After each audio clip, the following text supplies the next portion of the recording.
국회에선 헌법재판관 후보자 3명에 대한 인사청문회가 진행되고 있습니다. 국민의힘의 불참 속에 더불어민주당에선 이번 주 본회의 처리를 목표로 하고 있습니다. 국민의힘에선 국회 통과 시 권한쟁의 심판 청구를 예고한 상황입니다. 국회 헌법재판관 인사청문 특위 야당 간사를 맡고 있는 더불어민주당 김한규 의원과 자세한 얘기 나눠보겠습니다. 김한규 의원님 어서 오세요. 네, 안녕하세요. 김한규입니다. 먼저 헌법재판소 관련 얘기부터 해보죠. 헌재에서 윤 대통령의 탄핵 심판 관련 서류를 송달한 것으로 간주하겠다. 어떤 의미입니까? 네, 원래는 본인한테 서류가 가야 되는 거죠.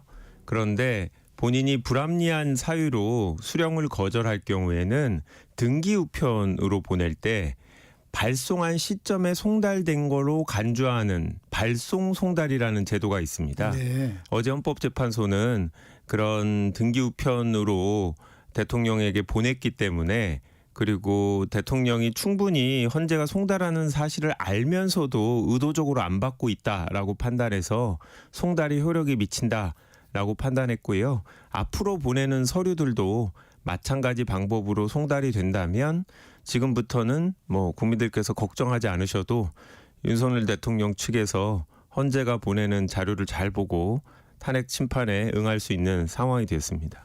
네. 동시에 오는 27일 첫 변론 준비 기일도 그대로 시행하기로 했는데 윤 대통령 측이 나오지 않으면 어떻게 됩니까? 네. 나오지 않아도 변론 준비 기일은 진행할 수 있는 거고요. 만약에 실제 변론 기일에 이제 변호인이 준비되지 않으면 이제 국선 변호인을 선임할 수 있을 텐데요. 그럴 일은 없을 것으로 보고 본인이 꼭 나와야 되는 건 아닙니다. 네. 박근혜 전 대통령 같은 경우에도 탄핵 심리에 본인이 직접 출석하지 않았고요. 다만 그럴 경우에는 헌법재판소가 당시에 수사나 조사에 성실히 응하겠다고 해놓고선 약속을 지키지 않았다라는 이유로 헌법소호 의지가 없다라고 판단해서 탄핵을 인용하는 데 있어서 참고했기 때문에 윤석열 대통령도 무조건 계속 무작정 심리에 불응하지는 못할 거다. 저희는 그렇게 보고 있습니다. 근데 그렇게 출석을 안 하게 되면 탄핵 심판이 좀 늦춰질 가능성은 없습니까? 그런 걸 막기 위해서 이제 국선 변호 제도 같은 게 있는 거고요. 오히려 출석을 안 하면 저는 신속하게 될 거라고 봅니다. 본인이 출석해서 이러이러한 반론을 펴고 또 이를 입증하기 위해서 증거를 제출하고 증인을 신청할 경우에는 재판부가 이를 받아들여주면 상당히 오랜 시간이 소요될 텐데요.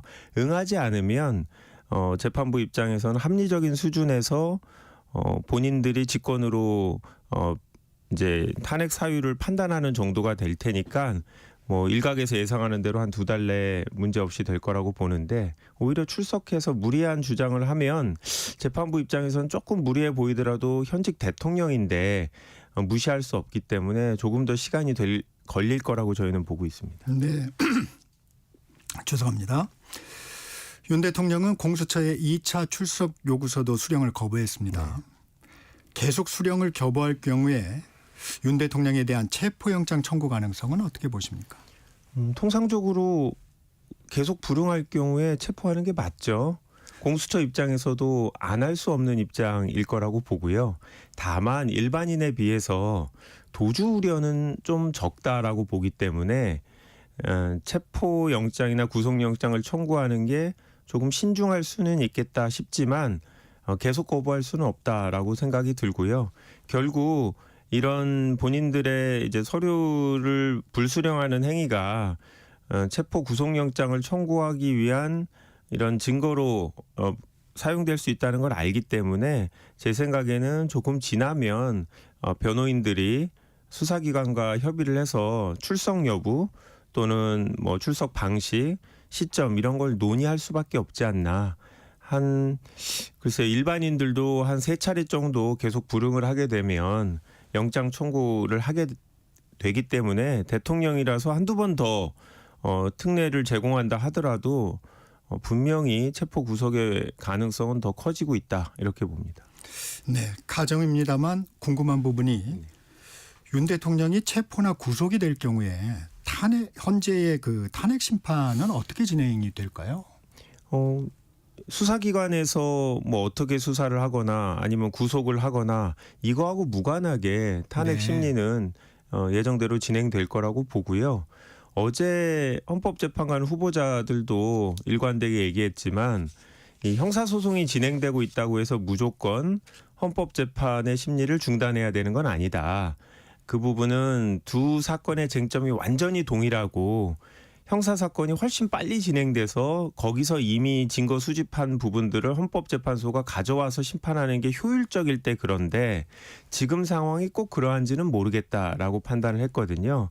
오히려 지금 뭐 탄핵 사건이 더 빠르게 진행되는 느낌이어서 제 생각에는 뭐 윤석열 대통령의 체포나 구속 여부가 헌법재판소의 심리에 큰 영향을 미치지는 않을 거다. 오히려 빨라질 수는 있겠다. 왜냐하면 뭐 구속이 돼 있으면 통상적으로 다른 사건에 소환 요청을 하면 바로 구속된 상태에서 재판정으로 이제 보내지기 때문에 본인이 명확하게 거부하지 않는 이상 오히려 헌법재판에 출석이 쉬워지지 않나 이런 생각이 듭니다.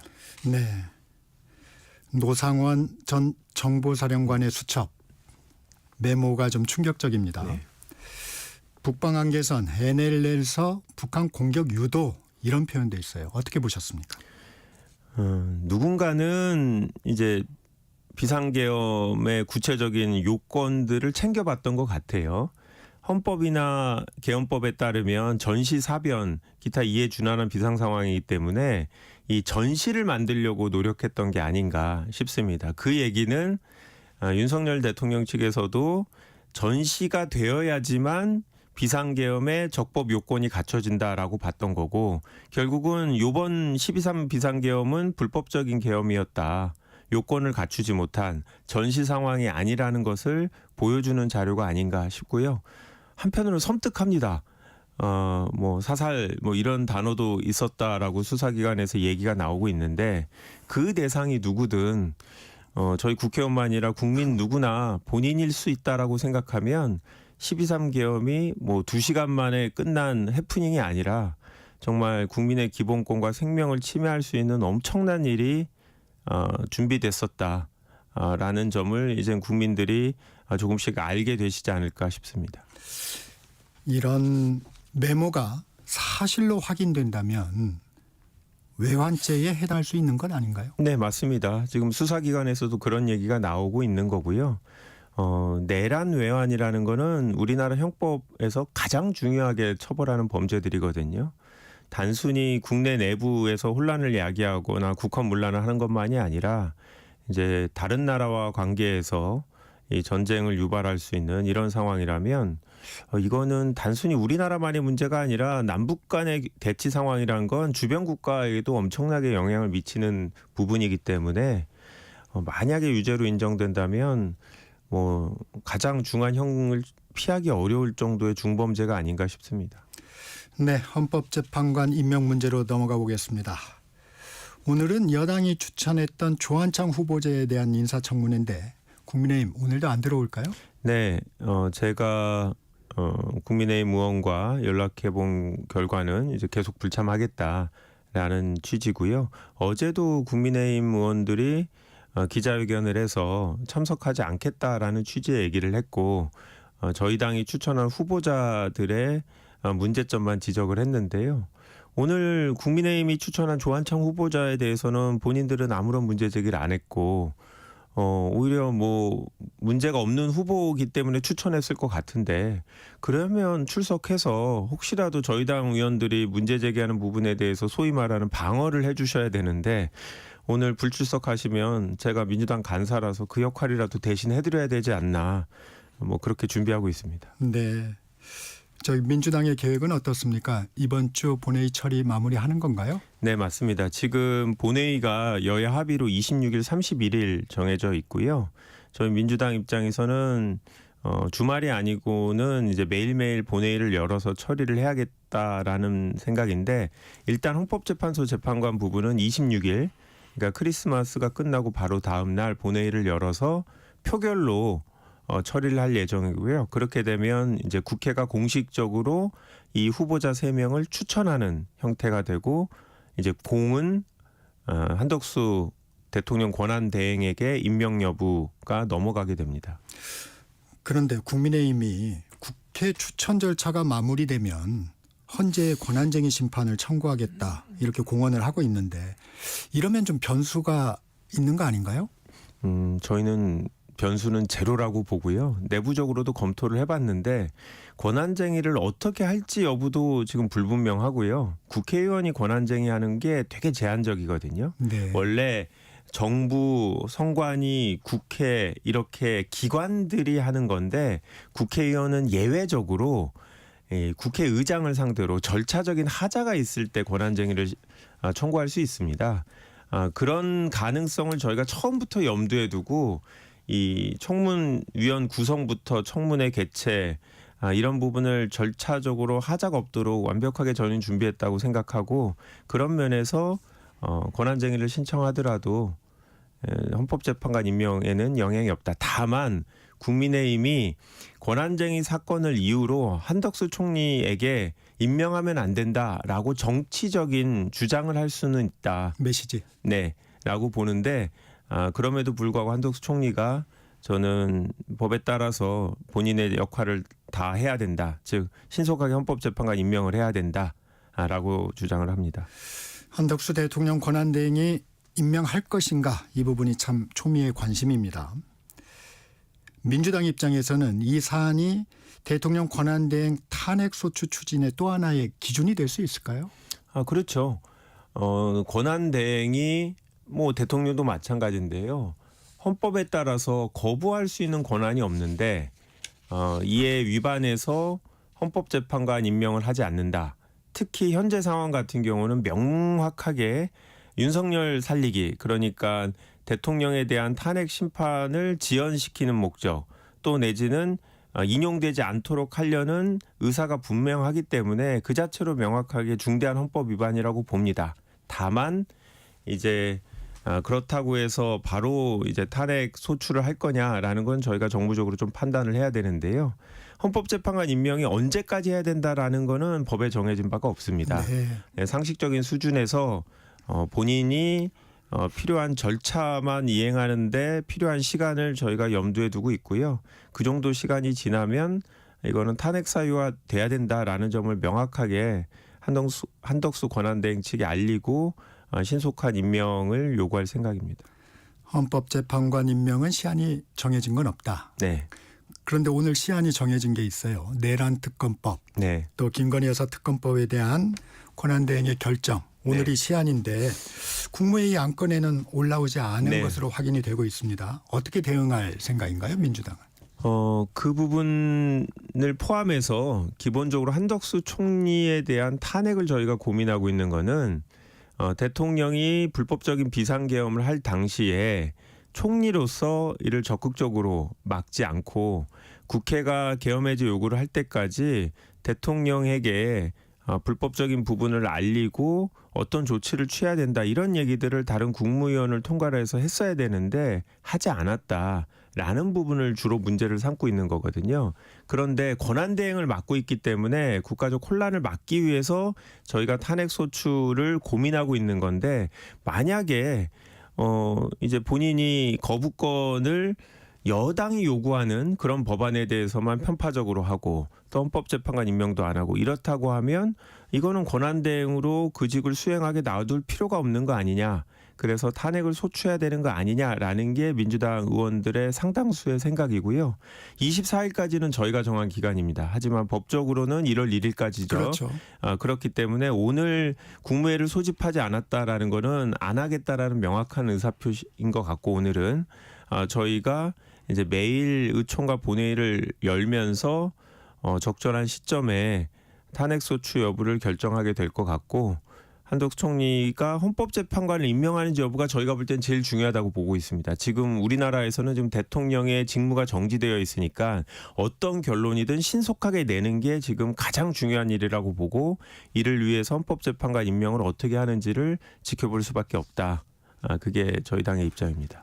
네, 방금 전에도 말씀해 주셨지만 특검법에 대한 거부권 시한은 내년 1월 1일입니다.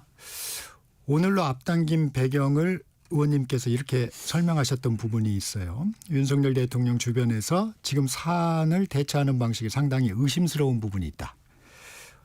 구체적으로 어떤 부분이 좀 의심스러운지 설명해 주시죠. 그렇게 말씀드렸지 혹시 뭐 또 다른 비상계엄을 하는 거 아니냐 뭐 이런 걱정을 하는 거냐라고 얘기하시는데 저희가 뭐 그런 것까지 제보를 받고 있는 상황은 아니고요. 그런데 대통령 측에서는 분명히 이 헌법재판관 임명을 못하게 해서 탄핵 심리를 공전시킬 거다. 저희는 그렇게 예측을 하고 있고요.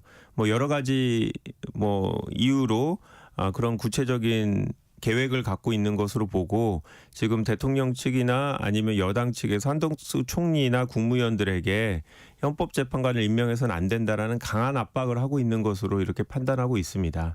그렇게 되면 헌법재판관이 6인인데 문제는 만장일치로 결정해야 되는 것도 문제지만 저는 그래도 인용이 될 거라고 보지만 만약에 한 분이라도 사퇴를 하면 아니면 한 분이 혹시 몸이 아프거나 사고로 직무 수행을 하지 못하면 네. 결정을 못합니다. 그러면 그런 상태로 임기를 다 채울 수도 있는 거거든요. 이론적으로는.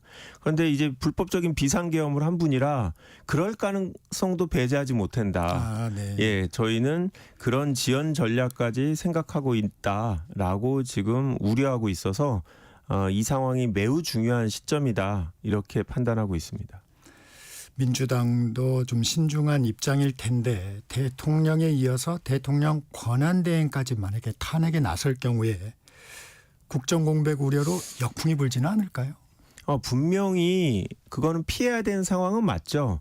그런데 그 책임은 한덕수 총리에게 있는 거죠.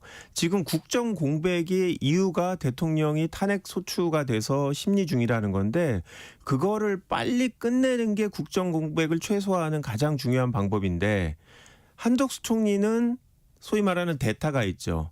순서대로 경제부총리로부터 시작해서 다른 국무위원들이 그 역할을 대행할 수 있지만 탄핵 심리 자체는 헌법재판관을 임용하지 않으면 방법이 없거든요. 그런 점에서 지금 한덕수 총리의 태도가 국정 공백을 야기할 수 있는지 그 부분을 판단하게 되고 오히려 한덕수 총리가 그 자리에 계속 있는 게 저희는 국정을 혼란시키는 일이 될 수도 있다.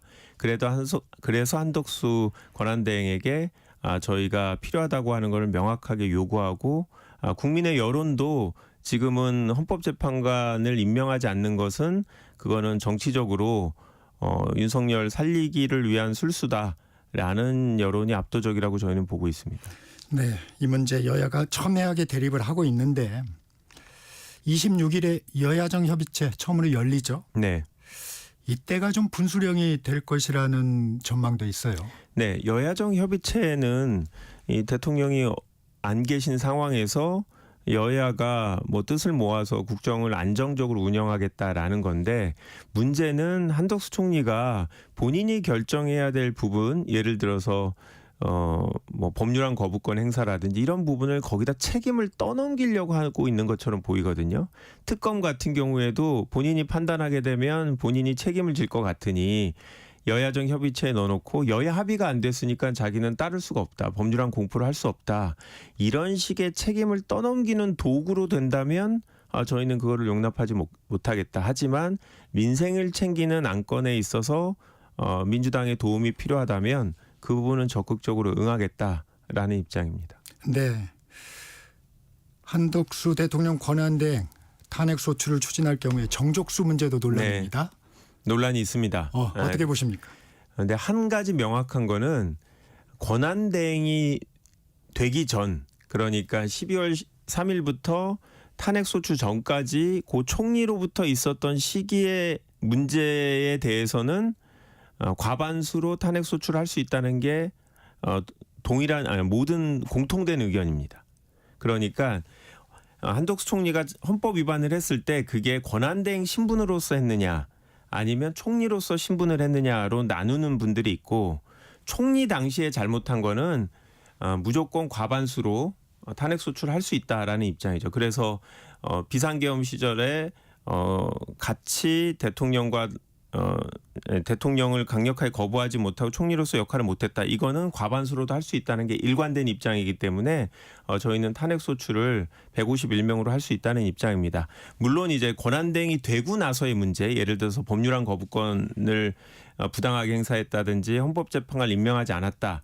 이거는 저희는 여전히 151명으로 할 수 있다라고 하지만 국민의힘은 200명이 필요하다라는 좀 이견이 있는 부분인데 아까 말씀드린 대로 총리 때 했던 부분이 저희가 봤을 때 내란죄의 공모가 될 수 있는 공범이 될 수 있는 중대한 헌법이 위반이고 그 부분은 151명으로 할 수 있어서 언제든지 저희가 탄핵 소추를 할 수 있다라는 입장이고 국회 입법조사처 입장도 동일한 입장이 어제 나왔기 때문에 그 부분은 문제가 없다라고 보고 있습니다.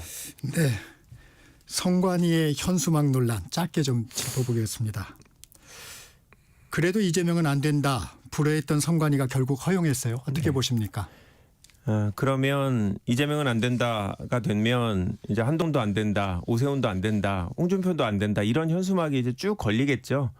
선관위가 오히려 혼란을 야기하는 게 아닌가 싶고 미리 낸 입장을 바꾸는 거, 특히 이제 선관위 사무총장이 대통령하고 이제 대학 동기인 분이기 때문에 저희가 정치적으로 무슨 의도가 있는 게 아닌가라는 생각이 들고요.